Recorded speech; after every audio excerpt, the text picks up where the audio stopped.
जय भीम, जय भीम, जय जय भीम। आज मैं जरा परेशान हो रही थी मजी साहब, क्या जमीर साहब नवा एक ये पेंतरा शुरू कर दिली, सब जगह जारी सलाम अलैकुम के बाद जय भीम बोलना शुरू करी घर को। ये 2014 तक हम ना क्या भी महसूस नहीं हुआ, जो बाबा साहब अम्बेडकर जो संविधान दिए 2014 से पहले हम ना महसूस नहीं हुआ। 2014 के बाद बीजेपी हुकूमत आने के बाद सेंट्रल के अंदर हमारे कर्नाटका के एक स्टेट के मिनिस्टर, सेंट्रल मिनिस्टर अनंत कुमार हेगड़े एक स्टेटमेंट दिए, हमें इन सब बीजेपी वाले हुकूमत के अंदर ये संविधान ख़त्म करने के वास्ते कर को। आज हमने कांग की एक जगह हिजाब का मसला ले लियो, सीआरसी एनआरसी का, ये लाउड स्पीकर का मसला ले लियो, रिजर्वेशन का मसला ले लियो। कांग की एक जगह हमने ये लग रहा है कि अगर अल्लाह और रसूल के बाद बाबा साहब अम्बेडकर अगर संविधान देखो नहीं रहते तो आज तुम्हें यहाँ बैठ नहीं सकते थे, आज हमें कर नहीं सकते थे। अल्लाह और रसूल के बाद बाबा साहब अम्बेडकर संविधान देने की वजह से आज हमें शान से हिंदुस्तान के अंदर जिंदगी हम बसर कर रही। तो हमारा फर्ज बनता कि नहीं जय भीम जोर से बोलना, बनता कि नहीं बनता? मेरे साथ साथ में जोर से सब लोग जय भीम बोलना। जय भीम, जय भीम, जय जय भीम। देश पे तशरीफ फरमाए मेरे चाहते मौलाना मसूद इमरान साहब, हमारे वक्फ बोर्ड के चेयरमैन जनाब अनवर पाशा साहब, और मेरे करीबी दोस्त एसडीपी के प्रेसिडेंट जनाब अब्दुल मजीद साहब, और एक एक्स चेयरमैन वक्फ बोर्ड के एक्स चेयरमैन मौलाना शाफी सादी साहब, जी ए बावा साहब, रियाज साहब, याकूब साहब, असलम साहब, मोहम्मद नैयाब साहब, सरफराज खान साहब, सैयद मुजाहिद साहब, देश में तशरीफ़ फरमाए तमाम जिम्मेदार हजरत बैठे हुए तशरीफ़ तमाम। आज संगे बुनियाद का काम हुआ है, जो हमारे बहुत दिन से एक अरमान थी हमारे बाबा साहब का। लगातार मेरे को 1 साल से ये पार्किंग स्पेस के अंदर संगे बुनियाद करना चाहिए करके लगातार बाबा साहब 1 साल से लगातार मेरे को टाइम मांगते आ रहे थे। वो आज वक्त आ गया जो संगे बुनियाद का काम आज पार्किंग का चला है।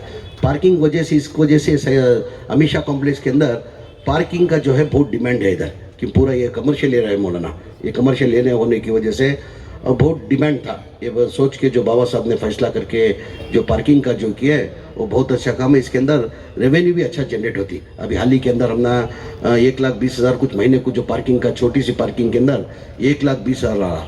अभी ये पार्किंग बनाने के बाद मेरे ख्याल से लगता है इसका 4 गुना या 5 गुना बढ़ जाता पार्किंग का। जो अभी 1,20,000 है हो सकता है कि 4 लाख 5 लाख, यानी सालाना जो है अभी 12 लाख या 13 लाख रुपए सालाना आ रहा। अभी ये पार्किंग होने से क्या होता है, रेवेन्यू भी अमीशा कॉम्प्लेक्स को ज़्यादा होके ये होता है, कम से कम 3 से 4 लाख रुपए आती है। उसके साथ में बाबा साहब को एक आजीजाना गुजारिश और रिक्वेस्ट है, ये सेंटर पॉइंट के अंदर है ये अमीशा कॉम्प्लेक्स जो है, अब इतनी बड़ी पार्किंग लॉट बना रहे, उसके साथ में आप ऑडिटोरियम बनाना करें। ऑडिटोरियम बनाने से अच्छा है एक शादी महल बना देंगे। ऑडिटोरियम सब जगह है, अभी एक शादी महल बना देंगे, उसका रेवेन्यू भी जनरेट होता है। मेरा एक सजेशन है, ಇಲ್ಲ ಶಾದಿ ಮಾಲ್ ಮಾಡಿಬಿಡಿ ನೀವು। ಶಾದಿ ಮಾಲ್ ಮಾಡ್ರೆ ಅದು ಆಡಿಟೋರಿಯಂ ನಡೀತಾ ಆಗ್ತದೆ, ಶಾದಿ ಮಾಲ್ ಆಗ್ತದೆ। ಆಡಿಟೋರಿಯಂ ಏನಾಗ್ತದೆ, ಚೇರ್ ಆಗಬೇಕಾಗ್ತದೆ ಕಂಪಲ್ಸರಿ। ಆ ಚೇರ್ ಆಡಿಟೋರಿಯಂ ಮಾಡಬೇಕಾದ್ರೆ ಚೇರ್ ಬೇಕಾಗ್ತದೆ। ನೀವು ಶಾದಿ ಮಾಲ್ ಅಂತ ಮಾಡಿಬಿಟ್ರೆ ಬೇಕಾದ್ರೆ ಬೇರೆ ಕಾರ್ಯಕ್ರಮವನ್ನು ಚೇರ್ ಹಾಕೊಂಡು ಮಾಡ್ಕೊಳ್ಬೋದು। ಈ ಭಾಗದಲ್ಲಿ ಶಾದಿ ಮಾಲ್ ಆಗುತ್ತೆ ಇದೆ, ರೆವೆನ್ಯೂ ಜನರೇಟ್ ಆಗ್ತದೆ ಅಂತ ನಾನು ಭಾವಿಸ್ತಾ ಇದ್ದೀನಿ। ಅದು ನೋಡಿ ಅದು ತೀರ್ಮಾನ ಮಾಡಿ ನೀವು। उसके साथ साथ में अमीशा कॉम्प्लेक्स का जो है बाबा साहब मेरे ख्याल से दूसरा टर्म है। बाबा साहब पहले 3 साल रह चुके हैं, उसके बाद मई एक्सटेंशन कराया, ये तीसरा टर्म बाबा साहब का दूसरा टर्म है। एडमिनिस्ट्रेटर होके ये काम करे, इसके पहले प्रेसिडेंट होके काम कर रहे थे, अभी वक्फ बोर्ड से एडमिनिस्ट्रेटर अपॉइंट होके अभी बाबा साहब खिदमत कर रहे। इधर एडमिनिस्ट्रेटर अपॉइंट करने की वजह क्या, इनका खिदमत देख के बाबा साहब जो पहले जो प्रेसिडेंट होके उनके साथ एक टीम लेके जो काम किए। अमीशा कॉम्प्लेक्स के अंदर पहला जो रेंट आता था, सालाना रेंट आता था 80 पर 8 लाख रुपए आता था। जब बाबा साहब आने के बाद उसका रेंट 3 गुना बढ़ गया, यानी 3,60,000 रेंट बन गया। वो देखते हुए ITI कॉलेज आया, गर्ल्स हॉस्टल आया, हमें ब्लड कैंप आया, उसके साथ में डायलिसिस सेंटर भी चल रहा था। कुछ टेक्निकल प्रॉब्लम होने की वजह से अभी डायलिसिस का रुका है। इंशाल्लाह में दिन फ्री था सब यहाँ डायलिसिस सेंटर गवर्नमेंट से था। वो गवर्नमेंट से कुछ टेक्निकल प्रॉब्लम बीजेपी हुकूमत में टेक्निकल प्रॉब्लम होकर वो क्या हुआ, बंद हुआ।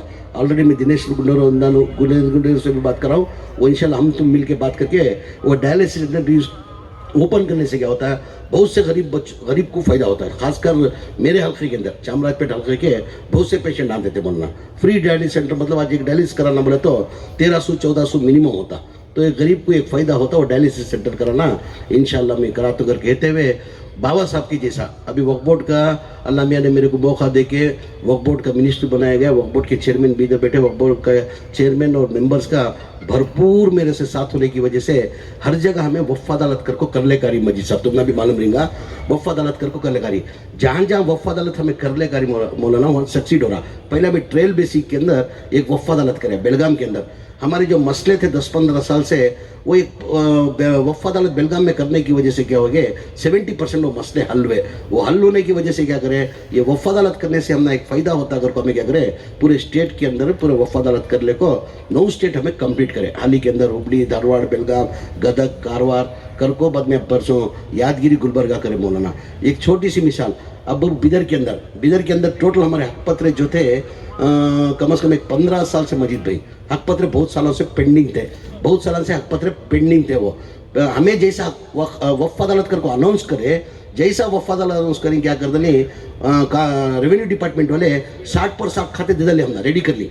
जिस दिन हमें वफ़ का अदालत शुरू करी उस दिन हैंड ओवर हमने लगा को वफ़ ऑफिसर साहब कल का दिन ही छपना 67 खाते दे लेकर बोले। जैसा दूसरे दिन क्या करती है वफ़ अदालत करने के बाद हमें क्या करती है ऑफिशियल मीटिंग करती है जैसा कंसल्ट डिपार्टमेंट DC AC तहसीलदार म्यूनसिपाल्टी RDPR तमाम डिपार्टमेंट की मीटिंग कर को वहाँ क्या करते हैं हमारे जो है डेडलाइन दिन को 1 महीने का डेडलाइन देती। जैसा हमें DCs की मीटिंग रखी उसी दिन मौलाना म्यूनसिपाल्टी वाले 70% खाते दे दले 70% ऐसा हमें वफ़ अदालत करने के बाद टोटल मेरे ख्याल से 800 चिल्लर खाते बने। वो फ्लैग ऑफ बोलती खाते होने के बाद फ्लैग ऑफ कम से कम 500 फ्लैग ऑफ हुए। एनक्रोचमेंट खाली एक की मिसाल में बोलूँ सो हमारे बिदर के अंदर 14 एनक्रोचमेंट हुए थे। 14 के अंदर 4 एनक्रोचमेंट खाली कर को दिए। हमें खाली वफ़ अदालत कर दल को DCs की मीटिंग करके चुप बैठ रही हमें। उसके बाद क्या करिए जो डेडलाइन देती ना 1 महीने का उनको वीडियो कॉन्फ्रेंस के थ्रू बात करिए हमें पूरे स्टेट में वक्फ बोर्ड के अंदर बढ़िया को वीडियो कॉन्फ्रेंस के थ्रू अपडेट ले रही क्या क्या हुआ अगर को वैसा वो कर ले को जाने से वक्फ बोर्ड का बहुत फायदा हो रहा। उसके साथ साथ में क्या होगा इंकरेजमेंट हमारी हुकूमत ये हमारी मेरे अल्लाह मियाँ मंजे जवाबदारी देने के बाद हमारे अनवर पाशा चेयरमैन बनने के बाद कम से कम में 900 से 980 इंकरेजमेंट जो हो थी ना जगह हमें वापस ले ले कोई। मैं बोलने का इसका मकसद क्या है ये वक्फ बोर्ड की जगह ये अल्लाह हर जगह जाको हर एक ही जगह बात बोलो उसमें ये आस्ती मेरी नहीं तुम्हारी नहीं ये वक्फ बोर्ड की आस्ती किसकी है अल्लाह की आस्ती। आदमी वफ़ कई के वास्ते करता उनके रिश्तेदार होते हुए भी वफ़ की करता हमारे कौम को फ़ायदा पहुँचने देकर को वफ़ पड़ता। अब कौन की एक जगह एनक्रोचमेंट कर ले को बैठा समझो वक्फ बोर्ड के अंदर है तो हमें हमारी प्रॉपर्टी में बैठा तो हमें क्या ऐसा चुप बैठ जाती हमें उसे जद्दोजहद करती ना कोशिश करती जद्दोजहद करती कोर्ट को जाती सुप्रीम कोर्ट को जाती क्या की कर को हमें क्या करती वो प्रॉपर्टी वापस हासिल लेने के वास्ते जद्दोजहद कोशिश करती। ये अल्लाह की आस्ती की नहीं कर रही हमें अल्लाह की प्रॉपर्टी है। अल्लाह के पास जाको हशर के अंदर मैदान देना हशर के अंदर जाको जवाब देना पड़ता। आज जूने कौन की एक जना वक्फ बोर्ड की प्रॉपर्टी में बैठा हम ना मालूम हो को भाई ने वक्फ बोर्ड की प्रॉपर्टी में बैठा करो मालूम हो को भी हमें चुप बैठे तो उसकी भी हम ना वताज गुना हमारे ऊपर भी। तो वक्फ बोर्ड की जो है वो अल्लाह की आस्ती आज जैसा कि अमित शाह कम्प्लेक्स में हर जगह जाको मैं वो बोलूँ बोलना वक्फ बोर्ड की आस्ती करेक्ट हमें यूटिलाइज कर ले तो टोटल वक्फ बोर्ड की आस्ती कितनी है सो बोला मानना टोटल वक्फ करी सो आस्ती 1,11,000 एकड़ है हमारे टोटल 1,11,000। अदना में क्या है थोड़ा कन्फ्यूजन है ये कहाँ की इतनी बड़ी जगह इतनी आस्ती जो है ये गवर्नमेंट से दी हुई आस्ती को गवर्नमेंट से वक्फ बोर्ड के अंदर हमें 1 इंच भी जगह लेको नहीं 1 इंच भी जगह लेको नहीं हम ना जो गवर्नमेंट से को से लेको ही हमें खबरस्ताना को जगह को लेको खबरस्ताना का तो गवर्नमेंट सबको दिले करी मशान को दिले करी क्रिश्चियन समाज को दिले करी तो वैसा हमें वो वक्फ बोर्ड को मशान को इसे ईदगाह का छोड़ को हमें गवर्नमेंट के 1 इंच भी हमें लेको नहीं करेक्ट हमें वो प्रॉपर्टी को जो 1,00,000 एकड़ जगह जो हमारी है उसके अंदर हमारे हाथ में कितनी है बोलो मौलाना 1,11,000 एकड़ के अंदर हमारे हाथ में कितनी रहेंगी बोलो हमारे हाथ में कितनी है वक्फ बोर्ड की है खाली 23,000 एकड़ 80 पर 4,000 पूरा इंक्लोजमेंट खाते नहीं क्या की प्रॉब्लम कौन की इंक्लोजमेंट कर लिया गवर्नमेंट एक्वायर कर लिए यानी जद्दोजहद करी हमें वो प्रॉपर्टी वैसी करी करेक्ट हमें वक्फ बोर्ड की प्रॉपर्टी को करेक्ट हमें यूटिलाइज कर ले तो हमें आज गवर्नमेंट से फंडिंग लेने की जरूरत नहीं हमें गवर्नमेंट को फंडिंग कर सकती हमें बराबर यूटिलाइज करे तो वक्फ बोर्ड की जैसे कि अमित शाह कॉम्प्लेक्स का जो 80 पर 8 लाख रुपए भाड़ा आता था बाबा साहब आने के बाद की 3,60,000 हुआ बाबा साहब को 3 करोड़ 60 लाख रुपए यानी 80 पर 8 लाख का 3 करोड़ 60 लाख का वजह क्या है बाबा साहब को मैंने बाबा साहब एक ही चेक बोलती म्हणजे चेयरमैन नको MLC नको म्हणजे अल्लाह मियाँ म्हणजे क्या कि डिपार्टमेंट के अंदर था कहाँ की एक मेरे से गलती हो सकती अल्लाह मियाँ म्हणजे एक मौका दिया कौम की खिदमत करने का म्हणजे एक इदारा तुम्हें देखो ही म्हणजे वो तुम्हें इदारे के अंदर म्हणजे वहाँ खिदमत करने का तुम्हें मौका दियो मेरे पिछले क्या की एक जरा गलतियाँ हुई सो वो गलतियाँ हम धुला ले तुम क्या तो जद्दोजहद जद्दोजहद कर को मैं इदारे को बढ़ाना चाहता हूँ बोल को 80 पर 8 लाख का 3 करोड़ 60 लाख को लेकर ऐसे इदारे हमें तमाम इदारे ऐसा डेवलप करने लगे तो आज हमारे में गरीबी मुसलमानों में नहीं रहती। वफ़ की करता आदमी कौम को फायदा होने कर को ना, उनके भी रिश्तेदार रहती, उनकी बीवी की तरफ रिश्तेदार रहती, उनके अम्मा की तरफ के रिश्तेदार रहती, बाबा की तरफ के रिश्तेदार रहती, तो भी वफ़ की करता कौम को हमारे फायदा पहुंचे। ये नहीं कर को कौन की खाले को कौन की मजा करो कर को। ये मैं बोलता हूँ वफ़ की प्रॉपर्टी में खाना तो दूर की बात, अगर सूचा तो ने कीड़े पड़ को मरता उन्हें, सूचा तो ने इसके अंदर लालच कर को ये वफ़ की यहाँ करे तो मुझे फायदा होता कर, अगर उन्हें सूचा तो उन्हें कीड़े पड़ को मरता। मेरी आवाम से एक आजीजा ना गुजारिश, वफ़ का जहाँ जहाँ है तुम्हारा भी फर्ज बनता, खाली मिनिस्टर का ये नहीं है जवाबदारी नहीं, चेयरमैन की जवाबदारी नहीं, मेंबर की जवाबदारी नहीं, तुम्हारी लोगों की जवाबदारी पड़ता। कौन तो भी क्या तो वक्फ बोर्ड के अंदर इंक्लोज कर ले उन्हें खाले को बैठा तुम, अगर तुम ना जहीन में आया तो उसे लगा हमना इंटीमेशन देखो तुम्हें उसे खाली कराने को वक्फ बोर्ड को दिलाने की जद्दोजहद कोशिश करना अगर को। ये कहते हुए सभा एक मस्जिद भी कैसा भी आ कोई सभा एक प्रोग्राम रखी मस्जिद भी हमें, ये वक्फ बोर्ड के अंदर क्या होगा, एक पैसे था हमारा इंटरेस्ट अमाउंट पैसे था, वो इंटरेस्ट अमाउंट पैसे वेस्ट नहीं होना बोल को पैसे थे वहाँ इंटरेस्ट अमाउंट, वो बीजेपी की हुकूमत के में क्या होगा उन्होंने एफडी को वापस ले ले। जैसा उसके अंदर क्या होगा हमारी हुकूमत आने के बाद मेंबरा और चेयरमैन साहब मंजे आपको शाफी शादी थी पहले प्रपोजल दिया पंप, ये पूरा सवाब जारिया का काम तुमना शुरू होता, ये खासकर तुम्हारा ये इसके वास्ते कि तो तुम्हें बोल को नीवेल में लेना मारी दे दो।